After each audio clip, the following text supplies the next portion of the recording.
दोस्तों, रोज़मर्रा के जीवन में हमारी मुलाकात बहुत सारी ऐसी चीज़ों से होती है जिनको हम अपने कार्यों को पूरा करने के लिए दैनिक उपयोग में लाते हैं और हम उन चीज़ों को इस्तेमाल करते हुए आगे बढ़ जाते हैं। वो चीज़ें कहाँ से आई या उनका नामकरण कैसे हुआ, ये सब जानने की कोशिश भी नहीं करते।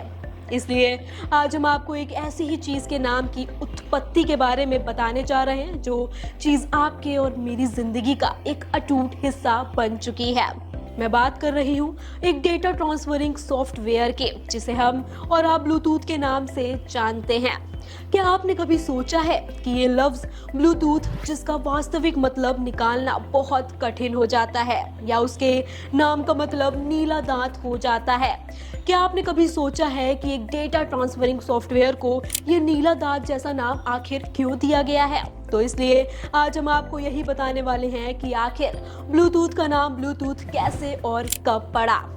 ये किस्सा है सन 1988 का, जब mobile company erection, Nokia, Toshiba और इंटेल के संयोजन में एक ग्रुप बनाया गया था। ग्रुप का मकसद वायरलेस टेक्नोलॉजी करना था।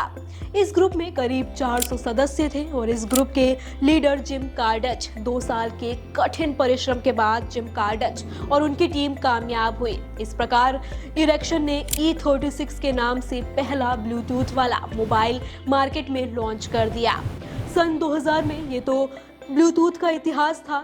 ब्लूटूथ नाम दरअसल नॉर्वे और डेनमार्क के एक राजा हेरोल्ड ब्लूटूथ के नाम पर पड़ा है। ये राजा सन 957 से 986 तक नॉर्वे और डेनमार्क का राजा था। नॉर्वे में सबसे पहला ईसाई बनने वाला राजा का नाम भी हेरोल्ड ब्लूटूथ ही था। हेरोल्ड ब्लूटूथ एक महान योद्धा और प्रभावशाली इंसान था। इसकी शख्सियत की वजह से जिम कार्डच इससे बहुत ज्यादा प्रभावित थे। अभी आप सोच रहे होंगे कि आखिर सॉफ्टवेयर का नाम ब्लूटूथ का इस राजा से क्या लेना देना। तो इसके पीछे की एक इंटरेस्टिंग कहानी है। जिम कार्डच एक इंटरव्यू में बताते हैं कि जिस दौरान हम डेटा एक्सचेंजिंग या ट्रांसफरिंग सॉफ्टवेयर पर काम कर रहे थे, उस दौरान हमें बहुत सारी परेशानियों का सामना करना पड़ा था। साथ ही जिम कार्डच उस दौरान हेराल्ड ब्लूटूथ पर आधारित एक किताब पढ़ रहे थे। जिम कार्डच कहते हैं, हेराल्ड ब्लूटूथ के बारे में पढ़कर मैं उनसे ज़्यादा प्रभावित था और इसकी वजह से जब हमारा वेब सॉफ्टवेयर सक्सेसफुली डेवलप हो गया तो हमने अपने इस इन्वेंशन का नाम उसी महान राजा के नाम हेराल्ड ब्लूटूथ के नाम पर रख दिया। ब्लूटूथ का लोगो भी हेराल्ड के नाम पर ही है। दरअसल ब्लूटूथ का चिन्ह रुड़ से बना है।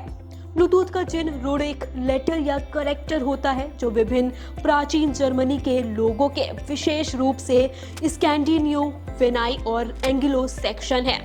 ब्लूटूथ के चिन्ह में हेराल्ड के आरंभिक और अंतिम अक्षर में H और B शामिल है, जो हेराल्ड ब्लूटूथ के नाम से लिया गया है, क्योंकि हेराल्ड ब्लूटूथ में विभिन्न देशों को अपने शासन में एकजुट करने की क्षमता थी। उसी प्रकार ब्लूटूथ में भी कई सारे मोबाइल कनेक्शन को एक साथ जोड़ने की क्षमता होती है, जो कि हेराल्ड ब्लूटूथ के विचार से मेल खाता है।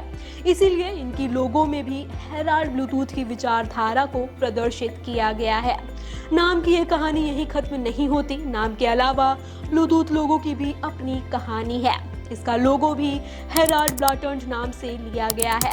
इमेज में आप देख सकते हैं कि राजा हेराल्ड ब्लॉटर्न के समय के 2 फेमस चिन्हों को मिलाकर ब्लूटूथ का लोगो तैयार किया गया है, जिसका मतलब H और B से है। इन दोनों को ब्लू बैकग्राउंड पर मिलाने के बाद आपको ब्लूटूथ का लोगो नजर आ जाएगा। तो ये थी रेडियो वायरलेस पद्धति को ब्लूटूथ नाम देने की पूरी कहानी। उम्मीद है आपको रोचक लगी होगी।